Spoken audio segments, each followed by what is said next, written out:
Okay, so again, if you have any questions, please leave them down in the comments below, and at the end I will answer them. But let's go ahead and get started. So first, let's talk about what climate is. What is the definition of a climate? So on Earth, the average weather conditions for a region over a period of 30 years is what we consider climate. That includes temperature, humidity, atmospheric pressure, wind, and rainfall. All of those contribute to the climate of an area. And over time, if those do start to change, the climate of that area will change as well. So before we can get into the cycles and understanding the climates, we kind of need to understand the scope of Earth's history. And one way that we can kind of grasp that 4.6 billion years, which is a massive amount of time, is by comparing it to 1 hour of time. So if the Earth was formed, or the crust formed, at the first second in that hour, we start to see rocks being preserved, we start to see fossil evidence of algae cells at around 13 minutes in, but we don't even start to see some of the first multicellular organisms until we get to 41 minutes into the hour. So that's a really long period of time before we start to see what we know as multicellular organisms, or the beginnings of that evolution into animals and humans as we know that. So that's a large amount of that time that we see no evidence of some of those multicellular organisms up until 41 minutes. We start to see fish and insects at about 50 minutes, so this is all the way up to almost the last bit of time, where we then see first dinosaurs at 57 minutes, and our first human ancestor, the first beginnings of the evolution process for humans, didn't happen until almost the very last second. We have an ice age in the last second, and then in the last tenth of a second, in that entire hour, in that entire Earth's history, last tenth of a second is when we first see the modern man. So that's a large amount of time that humans weren't a part of. And so understanding what the Earth looked like in those times is so groundbreaking, because we get to understand what the Earth looked like before it was even hospitable for humans. And that is a part of the cycles, is that it goes through points in the Earth's history where organisms and multicellular organisms weren't even able to live here because of how unhospitable it was. But let's start getting into the actual history of the Earth first. So 4.5 billion to 3.8 billion years ago, we had no atmosphere on Earth. There was no oxygen, the temperatures were really high, the surface was molten lava. Closer to that 3.8 billion years, that's still a really large chunk of time, right? But closer to that 3.8 billion years, we actually did see an atmosphere form, and oceans began to form. The surface temperatures cooled and allowed that surface to actually start stabilizing, and the atmosphere was mostly contained of ammonia and methane. So only anaerobic organisms lived and thrived in that situation. This is just a photo of what that molten surface would have looked like from models that have been produced. We then have the next section of time, which is again still a really large chunk of time, 2.5 billion years ago to 500 million years ago. We started to see those oxygen levels rise, and that was just due to the fact that the atmosphere was able to stabilize and allow for more of that oxygen to fill in the atmosphere. Cyanobacteria is actually what created that oxygen-rich atmosphere, because they lived in the carbon dioxide-rich atmosphere, and they took it all in, they used it, and they released oxygen, which allowed for those changes. That rise in oxygen caused a decrease in methane, which allowed for the Earth to cool. It allowed the atmosphere to cool down and allowed the surface to cool down, which caused a snowball Earth, which looks a bit like this. The next large chunk of time is 500 to 250 million years ago. We again saw that cooling of the Earth because it's a positive feedback, so as it cooled, it began to cool more and more, and so it actually cooled to what we know as ice age temperatures. We also saw in this time, as it stabilized and began to warm again in the next round of cycle, we saw the Cambrian explosion. And this is when that multicellular life evolved. And remember how I said this didn't happen until 47 minutes into the Earth's history. So this is happening pretty late in the game, but it's still a massive amount of time that is part of Earth's history, and it's also still really far away from when we are living, obviously, 250 million years ago. So this is when we first started seeing that multicellular life evolve and thrive, and it actually allowed for photosynthetic organisms like phytoplankton to release a lot of oxygen, but there wasn't a lot of aerobic organisms that used that oxygen, and so it made the surface warm back up. And so these would be those multicellular organisms that were part of the Cambrian explosion.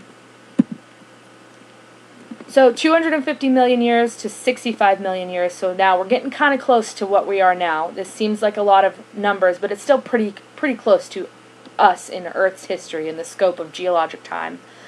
Organisms were using oxygen and expelling methane and carbon dioxide. It began to warm to hospitable levels, so we had a warming period. Because again, as that methane and carbon dioxide got into the atmosphere, it was trapped in the atmosphere, and it actually helped keep some of the heat that was being released from the Earth's surface in the atmosphere, which allowed for it to warm up.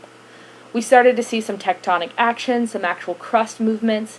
The supercontinent Pangaea broke up into the continents we know today, and we started to actually see the Earth form into kind of the similar conditions that we know it as now. 65 million years ago, an asteroid hit Mexico, or hit in that area. It was 2 kilometers wide. It threw 900 quadrillion kilometers of sediment and dust into the atmosphere.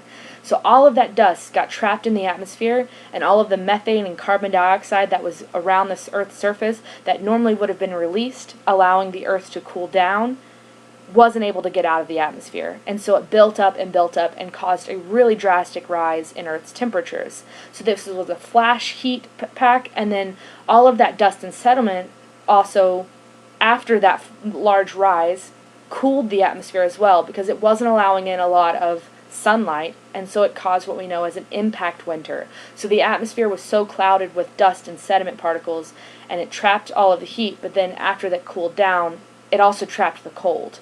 And so we saw what we know as an impact winter that killed the dinosaurs. That would be what the asteroid impact looked like. So now, only 10 million years later, we see that sudden warming.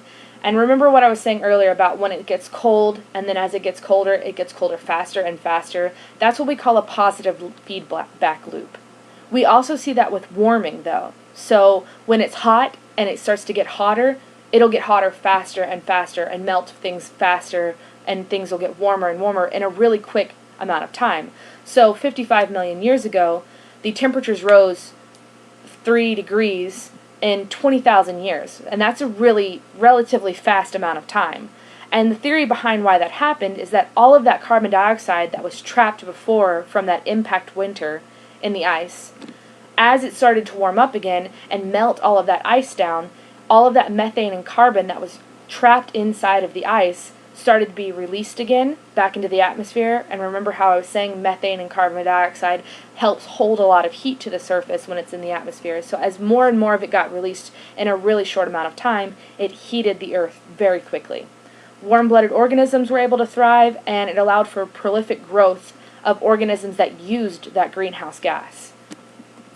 And so we saw a green Earth, or a greenhouse Earth. There's not a lot of ice, and sometimes in some periods of this million years ago, there was no ice, and so it was all just liquid water and really prolific growth of all of that nice green algae and other organisms that use all of those green gases. So now, 35 million years ago, again, we're really close to what we're at now, so we've only got a couple more sections of this Earth's history.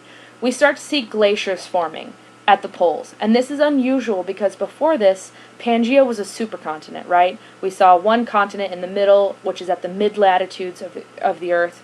But after it broke up into the continents, we started to see land formations at the poles, so up in the high latitudes.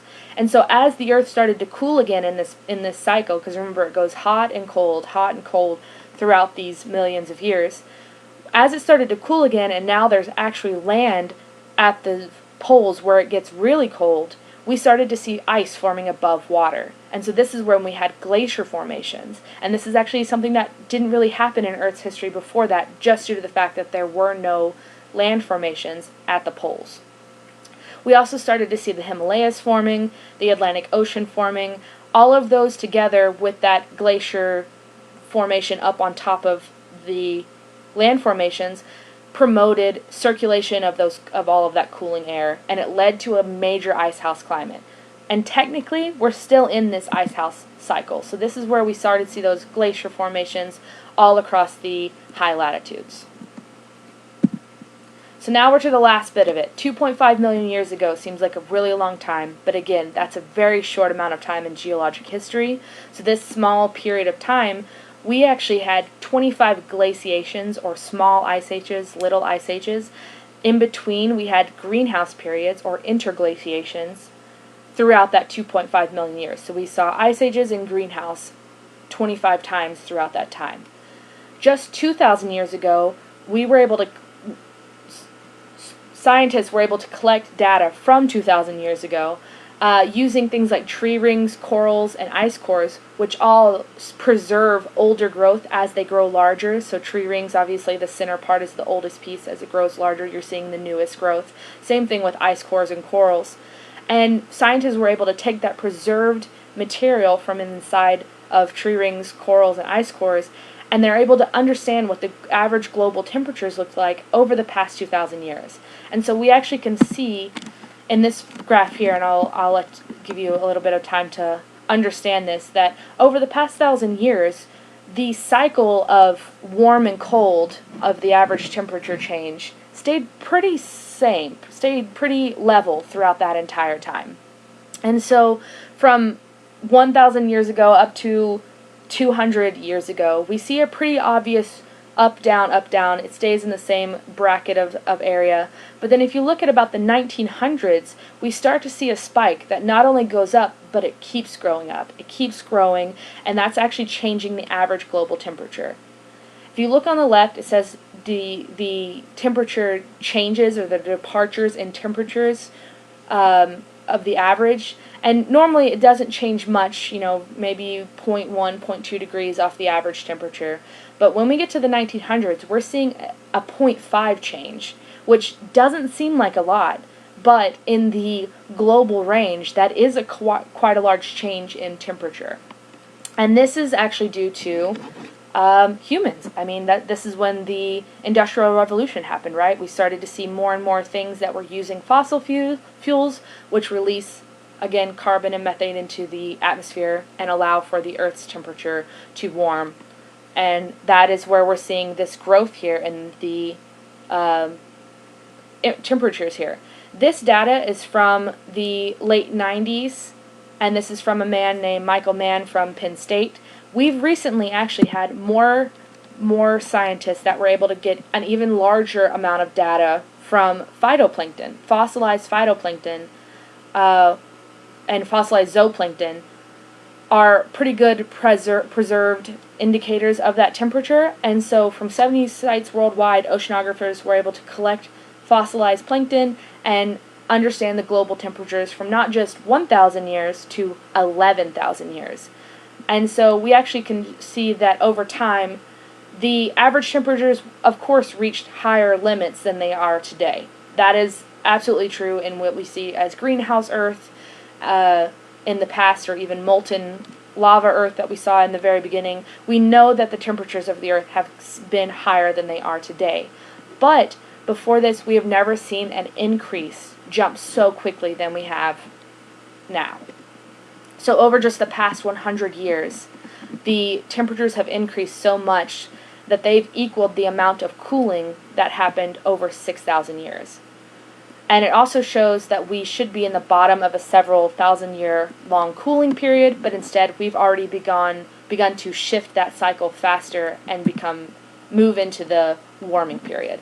And so this graph here just shows you a little bit more. It only shows you up to 1,000 years ago still, but this could continue on and you would still see that same change of up and down in the anomalies. You wouldn't see a large spike over the past 11,000 years. But if we were able to look at even the 5 billion year temperature changes, we would see those large jumps up and down. But if you compare that to the 1900 to 2000 part over here with the red line, you will see that that shift to a higher temperature is much steeper than it would be in any other time. So normally it would be a slow, gradual change. Here we're able to see that it was a much faster change than a normal climate cycle. And so we're going to get back to human changes to climate cycles in a little while, but I do want to talk about the cycles in general. Explain how we go from an ice house to a greenhouse Earth over millions of years. Let's look at the small scale first. So from a 7 to 10 year cycle, most people know what El Nino and La Nina mean when we talk about climate cycles.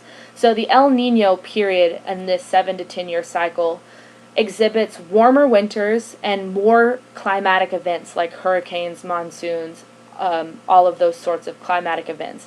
And that has to do with the fact that there are warm pressure cells that sit over the land, and there's upwelling from the ocean that pushes some of that water into place and allows for those perfect breeding grounds for hurricanes and monsoons.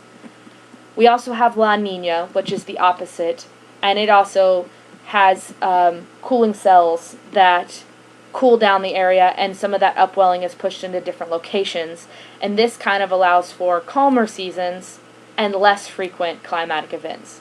So when we talk about El Nino, typically most people think of hurricanes as the biggest factor, and that is part of it. We typically see larger, more frequent hurricanes during an El Nino cycle than we do during a La Nina cycle. But it also has to do with more things. There's other factors that play into this cycle, but this is just a small scale cycle that we can use to explain how the climate changes over even just a 7-year period of time. Let's go a little bit farther and look at longer term cycles. Milankovitch cycles are used to explain how the Earth's shift in its orbit, in its tilt, and things like that change the seasonal changes and change the climate changes for the Earth over hundreds, thousands of years. So our three main types are eccentricity, obliquity, and precession. Now let's go into what each of those mean. Eccentricity talks about the actual shape of the orbit around the sun. So the ellipse, or the oval shape of the orbit.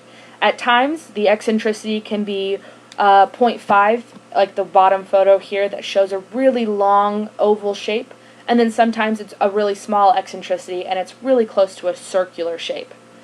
And so as the Earth orbits around it, if it comes closer to the sun like it does in that bottom photo, you're going to see warmer seasons, or more, you're going to see the larger seasonal changes of a very warm winter and a very cold summer. A very warm summer and a very cold winter over the year's orbit. Whereas if you look at the ellipse on the top, which is very circular, it kind of stays the same throughout those seasons. And that actually allows for those seasonal changes to not be too varied, which means that you could end up seeing a snowball Earth or an ice house Earth where we actually see the seasonal changes not mixing enough to actually melt any of that ice. And so over time that ice is able to build up, cool the Earth down enough to allow for ice formation.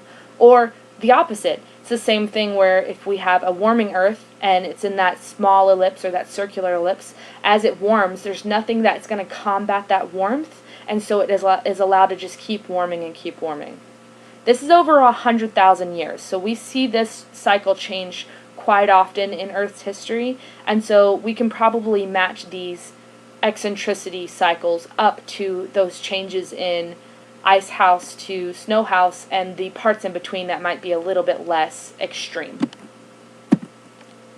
So we also have obliquity. This is the tilt of Earth's axis. This is actually, right now I think we're at 23.6 is our degree tilt, but we could be anywhere from 22.1 to 24.5 in our axial tilt, and this goes back and forth over a cycle of 41,000 years. This changes the amount of solar radiation to one location. So if we were to look at one spot in the U.S., as it changes from 22.1 to 24.5, we're going to see a different amount of solar radiation hit that one spot in the U.S. Over the 41,000 years. So at minimum tilt, or at 22.1 degrees, the seasons are less severe. The summers at the poles are cooler, and it allows for snow and ice to persist and build into enormous ice sheets.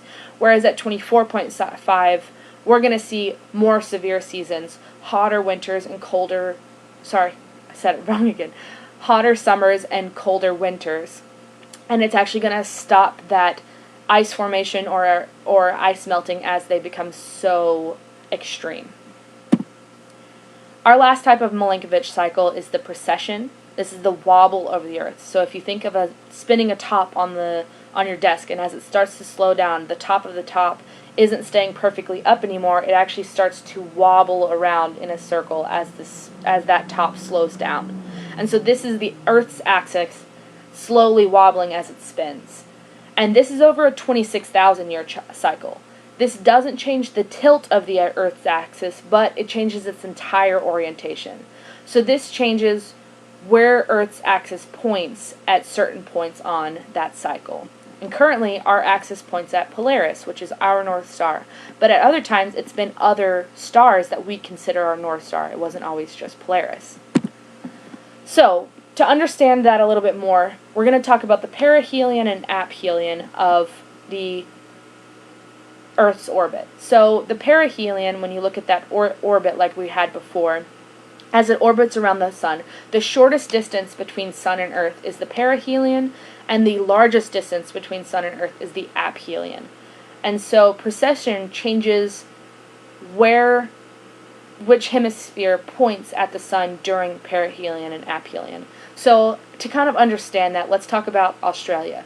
Currently, in the summers, Australia is the closest, the southern hemisphere in general, but Australia is a really good example because most people know that they have really harsh summers. They have really hot summers with high humidity. Their winters are typically pretty cool and calm. They can have, obviously, like harsher winters, but overall they have a pretty harsh summer.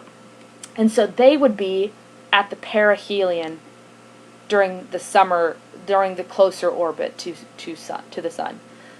So this is talking about the wobble of that. Right now, the southern hemisphere is closer to the perihelion, and the northern hemisphere is the part away from it. And so we know that northern hemisphere has colder winters. It has less sunlight because in the northern latitudes we actually see some areas that have 0 sunlight in a day, whereas some parts, when it hits a summer month, it has all sunlight during a day. So that would explain the aphelion part of that. But the precession would change that, where we would have it opposite. We would have the northern hemisphere would have the really crazy summers and the really crazy seasons, whereas the aphelion, or the southern hemisphere, would start to see those really large changes between no sunlight and sunlight all day, which would lead to different seasonal changes for that. So that is what a precession change is. So the human-caused climate cycles, like I showed you before in that graph of the actual change to those normal climate cycles as we know them due to human impact on it, we're actually seeing changes to thousands of year long cycles that we've never seen before because our impact on it has changed up that cycle. So we're going to actually be seeing new cycle shifts and new cycle changes that maybe the Earth has never seen before as humans impact those cycles. We're still obviously learning about how those changes will affect how humans live, and the Earth is always going to be able to live through any of those changes in the cycle. As obviously we've seen it go from a molten Earth to an ice house, or a snowball Earth to a greenhouse Earth. It's reached all of those extremes, and it's always been able to come out of it and continue on with the cycle pretty unfazed. So this blip of faster warming or changes to the cycle, once it reaches its max warmth and goes back into that snowball cooling period, we're going to see this in the Earth's history as a blip. It's not going to be much of a change. The Earth's not going to be affected. But we have to do the research so that we can understand how humans are going to be affected by these changes and how we are going to thrive and survive in this new climate that we're effectively changing. So, does anybody have any questions? I'm going to pull them up now. Please leave them down there.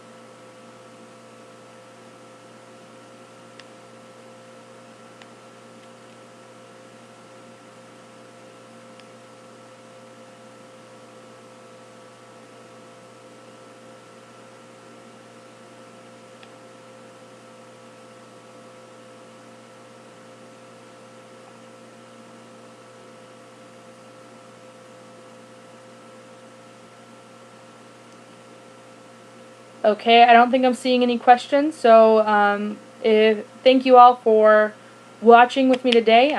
This is gonna be added to our other previous webinars on international field studies. So if you would like to go back and watch any of our other webinars today, please go and check out the website at internationalfieldstudies.org. I think the link is in the description of this live stream if you'd like to watch any of our other ones, and also you can check out our short minisodes that we've made in the past. And I thank you all for watching. Have an amazing day, and if you have any other questions even after the stream is over, I can always come back and answer them. So thank you very much. My name is Haleigh, and I hope you enjoyed my lecture.